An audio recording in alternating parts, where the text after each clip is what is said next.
आज हम पढ़ने लगे हैं measurement of specific heat capacity by methods of mixtures. Last time इसी मेथड के बारे में हम पढ़ चुके हैं जिसमें हम स्पेसिफिक हीट कैपेसिटी हम नापने जा रहे थे। और लास्ट टाइम क्या पढ़ा था मैं वो बता दूं कि स्पेसिफिक हीट कैपेसिटी क्या होती है कि 1 kg अगर एक किसी चीज़ का लिया जाए और उसका 1 सेंटीग्रेड बढ़ाने के लिए जितनी भी हमें हीट दरकार होगी उतनी हीट को हम स्पेसिफिक हीट कैपेसिटी कहेंगे उस मटेरियल के लिए। अब चूंकि डिफरेंट मटेरियल की डिफरेंट होती है तो एक मटेरियल के लिए कितनी होती है तो उसका एक तरीका था जो कि मेथड ऑफ मिक्सचर वाला था जिसको हम कर रहे थे। और वो तरीके में हम कहाँ तक के क्या क्या चीज़ें इस्तेमाल होनी है वो हम पढ़ लिया था। जबकि प्रोसीजर के अंदर हम यहाँ तक पहुँचे थे कि हमने कैलोरीमीटर लिया, उसके अंदर पानी डाला और उस कैलोरीमीटर समेत पानी का मैस और उस पानी का मैस निकाला। और फिर उसके बाद उसका मैस निकालने के साथ कैलोरीमीटर का मैस निकाला और फिर उसका शुरू का टेम्परेचर नोट किया। अब आगे क्या करना था, जो भी करना था इस सिलेंडर के साथ करना था और वो अब हम करेंगे। करना क्या है कि उस सॉलिड सिलेंडर को उठाना है, यानी टेक द सॉलिड सिलेंडर, और बिल्कुल उसी तरीके से हमने इसको भी क्या करना है, नापना है, यानी कि इसका मैस नापना है। उसके लिए करना क्या है, ज़ाहिर है एक जो डिजिटल बैलेंस है उसके ऊपर इसको रखना है। यहाँ से मैं हटाता हूँ क्योंकि अब इसको मैं किसके ऊपर रखने लगा हूँ, इसको मैं इसके ऊपर है इसके ऊपर रखूँगा। ज़ाहिर है क्या होगा कि यहाँ पर जो ये वैल्यूज़ हैं ये वैल्यूज़ यहाँ पे नहीं होंगी, कोई ना कोई वैल्यू आएगी। अब वो जो भी वैल्यू आएगी, मिसाल दे रहा हूँ 6 ग्राम आ रही है, जो मर्जी वैल्यू आ रही है, ठीक है, वो वैल्यू हमने क्या कर लेनी है, नोट कर लेनी है। और वो होगा मैस किसका, वो सॉलिड का मैस होगा, इस सॉलिड का। नेक्स्ट काम क्या करना है कि इस सॉलिड को एक किसी धागे वगैरह के साथ बांध कर हमने क्या करना है, पानी के अंदर सस्पेंड कर लेना है। सस्पेंड कैसे, जैसे मैं आपको दिखाता हूँ, बिल्कुल वैसे ही जैसे हमने इस तस्वीर के अंदर देखा था, ये बिल्कुल ऐसे ही जैसे ये वाला है, ठीक है। इसके साथ ज़ाहिर सस्पेंड ऐसे करना है कि थर्मामीटर भी साथ लगा लेना है। और फिर ये करने के बाद हमने इसको क्या करना है, गरम करना है। इसके नीचे आग जलानी है और आग जलाएंगे तो ये गर्म होगा, जिससे ये जो सॉलिड सिलेंडर है ये भी क्या होगा, गर्म होगा। और गर्म ये पानी के अंदर ही क्यों हम गर्म कर रहे हैं सॉलिड सिलेंडर को, क्योंकि ताकि यूनिफॉर्मली यानी हर एक जगह पे, हम नीचे से हम आग जलाएंगे डायरेक्ट तो ये नीचे वाली जगह गर्म होगी, ऊपर ठंडी होगी और बहुत टाइम लेगा। तो इस वजह से हम पानी में रखते हैं ताकि पानी गर्म हो तो ये सारा का सारा एक यूनिफॉर्म इसके अंदर गर्मी आ जाए, यानी इसके अंदर जो टेम्परेचर बढ़े वो यूनिफॉर्म बढ़े, ठीक है। तो heat the solid to a specific temperature, जिस टेम्परेचर तक हमने इसको गर्म करना है वो टेम्परेचर भी मैं नोट कर लेता हूँ। और वो नोट करके हमने क्या कहना है कि वो कितना होगा, T2। अगला काम क्या करना है कि अब जब इसको हमने बीकर के अंदर गर्म कर लिया, की तरह इसके अंदर हमने गर्म कर लिया, गर्म करने के बाद क्विकली रिमूव करना है इस सॉलिड को पानी से। और गरम रिमूव करने के बाद इसको डालना किधर है, कैलोरीमीटर वाला जो बॉक्स नहीं था जिसको हमने संभाल के रखा हुआ था, इसके अंदर हमने उसको डाल देना। अब इसके अंदर पहले क्या मौजूद था, आपको मैं याद दिलाता रहा हूँ कि इसके अंदर पानी हमने डाला था और कैलोरीमीटर था। तो पानी जिसके अंदर कैलोरीमीटर जिसके अंदर पानी था, और उसी के अंदर हम ये जो गर्म सिलेंडर है जिसको गर्म किया है उसको हमने डालना है। ये चीज़ मैं आपको अल्फ़ा बीटा ट्यूटोरियल्स जो चैनल है वहाँ से दिखाता हूँ। Experiment to determine specific heat capacity of solid by method of mixture, ये उसका नाम है। इसके अंदर अगर आप देखें तो यहाँ पर भी ये बंदा क्या करेगा कि ये सॉलिड ये यहाँ से निकालेगा, देखिएगा ये सॉलिड जब ये निकालेगा इसका डिफरेंट है ज़ाहिर है, और ये इसी कैलोरीमीटर के अंदर रखेगा और बंद कर देगा फ़ौरन। अब इसी ये जो कवर हमने किया है इसके साथ अगर आप देखें तो इसने थर्मामीटर भी लगाया हुआ था डिजिटल वाला। और ये जो डिजिटल वाला थर्मामीटर है इसके अंदर ज़ाहिर है एक टेम्परेचर आएगा। हमने करना क्या है कि इसके अंदर स्टिरर भी, कि इसके अंदर जो स्टिरर है उसको हिलाना है। और जब हम हिलाएंगे तो वो जो पूरा का पूरा ये जो सॉलिड है और वो पानी है ये ज़ाहिर है एक यूनिफॉर्म एक मिक्सचर बनेगा, जिससे स्टिर करने के बाद, जेंटली तरीके से स्टिर करने के बाद क्या करना है कि हमने इसको ऊपर से ढकना है और साथ इसका टेम्परेचर भी नोट करना है।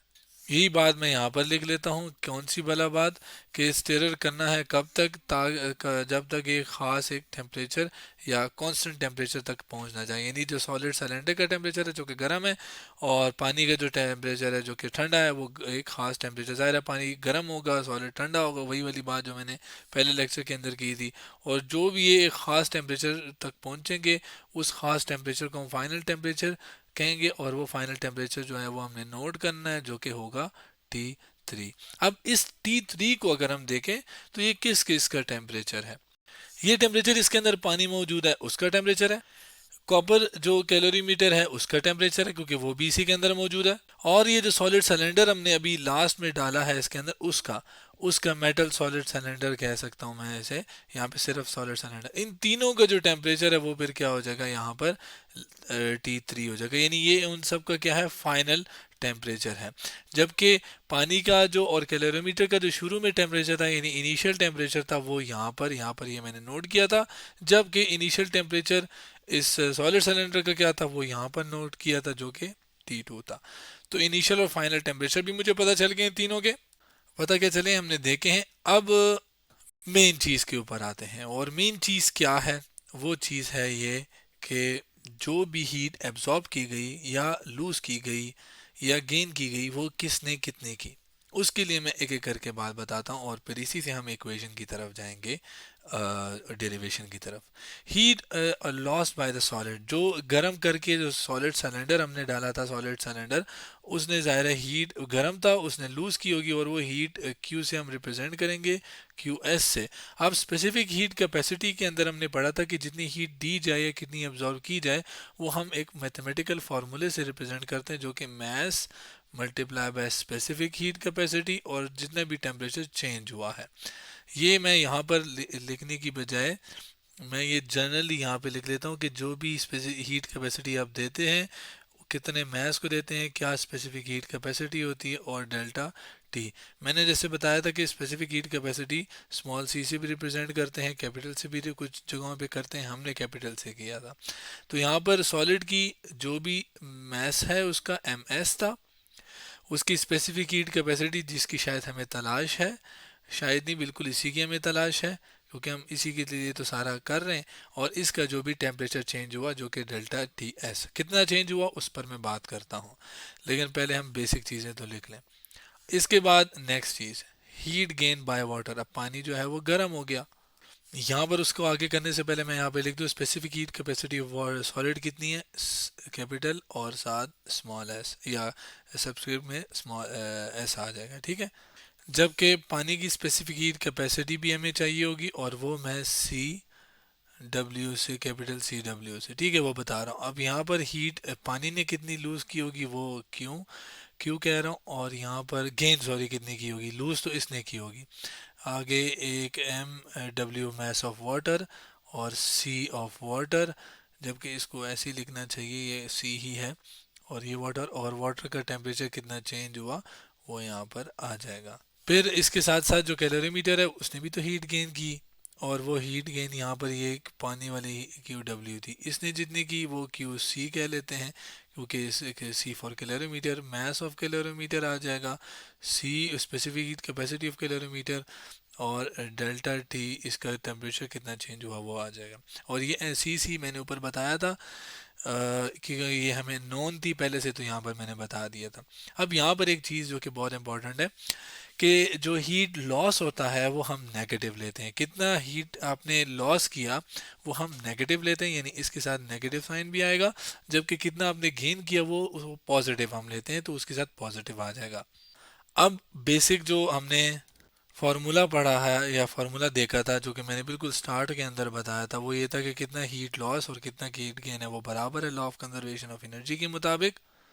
तो अगर हम law of conservation of energy यहाँ पर अप्लाई करें तो हीट लॉस किसने किया, सॉलिड ने किया, और हीट गेन किसने किया, पानी ने और कैलोरीमीटर ने। तो उसको राइट साइड पे लिख दिया, यानी हीट गेन को राइट साइड पे और हीट लॉस को लेफ्ट साइड पे लिख दिया। अब कितना हीट इसने लॉस किया है वो है क्यू एस, और कितना हीट इसने गेन किया है वो है क्यू डब्ल्यू, और इसने कितना गेन किया था ये था क्यू आपके पास कैलोरीमीटर के लिए सी। अब चूंकि ये लॉस के लिए नेगेटिव था तो हम यहाँ पर इसके साथ नेगेटिव यहाँ पे नहीं डालेंगे, वो हमने उधर फार्मूले के अंदर ही डाल दिया था। इन तीनों की वैल्यू हमने निकाली थी वो मैं आपको दिखा देता हूँ कहाँ पर हमने निकाली थी, मैं नीचे करके आपको दिखाता हूँ और वहीं से हम फिर कॉपी भी कर लेंगे, ठीक है। यहाँ पर ये तीनों की वैल्यूज थी क्यू एस, क्यू डब्ल्यू और क्यू सी, और इसी को मैं कॉपी करूँगा और ऊपर यहाँ पर जहाँ पर हम करने लगे वहाँ पर ले जाऊँगा, जो कि ये यहाँ पर मैं ले आता हूँ, ठीक है। और कॉपी के दौरान एक्स्ट्रा चीज़ें मैंने हटा दी हैं, ये क्यू एस की वैल्यू थी और यहाँ पर ये क्यू सी की वैल्यू थी जो कि मैं थोड़ा राइट पे लिख लेता हूँ, और यहाँ पर डब्ल्यू यानी वाटर की वैल्यू थी वो यहाँ पे मैंने लिख दिया। इसके नीचे भी इक्वल साइन आ जाएगा और साथ ये प्लस, इन सब की मैंने वैल्यूज डाली है। अब अगर आप देखें, अब चेंज इन टेम्परेचर के ऊपर बात करते हैं ना ज़रा, लेकिन उससे पहले मैं यहाँ पर एक चीज़ बता दूँ कि जो पानी और कैलोरीमीटर थे, यानी ये सॉरी ये और ये इनके जो हीट ये टेम्परेचर जो चेंज हुआ था, दोनों शुरू में एक साथ थे। तो यानी इनका जो इनिशियल टेम्परेचर था वो था T1, दोनों का, चाहे वो कैलोरीमीटर हो चाहे वो वाटर हो, दोनों का इनिशियली ही था। और फाइनल भी लास्ट में तो सबका ही सेम था T3। तो जब हम तब्दीली करते हैं तो तब्दीली हम निकालते हैं फाइनल टेम्परेचर माइनस इनिशियल, तो फाइनल कितना है, T3 था वाटर के केस में और इसके केस में, और इनिशियल जो था वो दोनों के केस में वो T1 था। तो चाहे इसका हो या चाहे इसका हो, तो चेंज इन जो टेम्परेचर है फाइनल माइनस इनिशियल, वो कैलोरीमीटर और वाटर दोनों का सेम है। तो यहाँ पर मैं इस इक्वेशन, ये जो मैंने यहाँ पे ये लिखा है, ये असल में चेंज इन टेम्परेचर है किसका, कैलोरीमीटर और वाटर दोनों का, यानी change in temperature of calorimeter and water ये दोनों का है। और इसको मैं रिप्रेजेंट करूँगा डेल्टा टी से, सिर्फ डेल्टा टी से भी कर सकता हूँ, और ये असल में डेल्टा टी सी भी इसी के बराबर है और डेल्टा टी डब्ल्यू भी इसी के बराबर है। तो यहाँ पर एक काम करते हैं कि हम एम डब्ल्यू सी को थोड़ा कैपिटल लिख लेते हैं क्योंकि कैपिटल ही था, और ये मैं वैसे बता दूं कि कैपिटल ही होगा, ठीक है हर जगह। डेल्टा टी डब्ल्यू की जगह डेल्टा टी लिख लेते हैं, प्लस एम सी और सी और डेल्टा टी इसकी जगह भी सिर्फ डेल्टा टी लिख लेते हैं। जबकि राइट साइड पे जो चीज़ें एम एस सी एस और डेल्टा टी एस, अब इसके अंदर राइट साइड पे हम कॉमन ले लेंगे डेल्टा टी को, ठीक है, और बाकी चीज़ों को एज इट इज़ लिख देंगे। जबकि यहाँ पर अगर आप देखें तो हमें सी एस की ज़रूरत थी, specific heat capacity of solid की ज़रूरत थी। तो ये एक साइड पे रख लेंगे, बाकी जो दो चीज़ें हैं वो उस साइड पे डिवाइड हो जाएंगी। उसके लिए मैं इसी फार्मूले को एज इट इज़ लेकर आता हूँ। यहाँ पर सिर्फ क्या रह जाएगा, ये सी एस को थोड़ा कैपिटल कर लेते हैं, ठीक है, ये सी एस कैपिटल है। और यहाँ पर भी क्या रह गया, सिर्फ सी एस ही राइट साइड पे रह गया, तो वो सी एस जो है वो कैपिटल सी और एस। जबकि जो चीज़ें इसके साथ थी वो नीचे डिवीजन में चली गई, जिसको मैं यहाँ पर लिख लेता हूँ एम एस और डेल्टा टी एस। जबकि यहाँ पे डेल्टा टी मैंने कॉमन लेना है, तो यहाँ से मैं हटा लेता हूँ क्योंकि यहाँ से बाहर चला गया, और ये वाली चीज़ थोड़ी लेफ़्ट पे आ जाएगी, ठीक है, और क्योंकि ये ऐड हो गया है अब कॉमन ले रहा हूँ मैं, तो ये आपके पास क्या हो जाएगा, ये ब्रैकेट और ये डेल्टा टी इधर आ जाएगा। यानी मैंने डेल्टा टी सिर्फ और सिर्फ कॉमन लिया है और यूँ लिखा है, ठीक हो गया।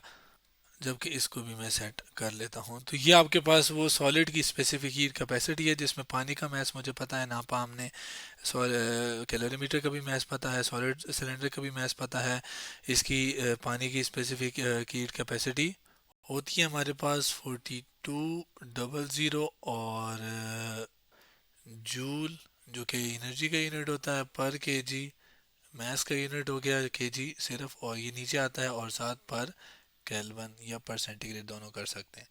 ये आपके पास वैल्यू होती है इसकी, और इसकी हमें पता थी, पहले से ही पता थी, ये मैंने शुरू में ही बताया था। अब चेंज इन टेम्परेचर सॉलिड का, इसकी अगर मैं बात करूं तो सॉलिड सिलेंडर का शुरू का टेम्परेचर कितना था, वो था T2, जबकि बाद वाला कितना था, वो था T3।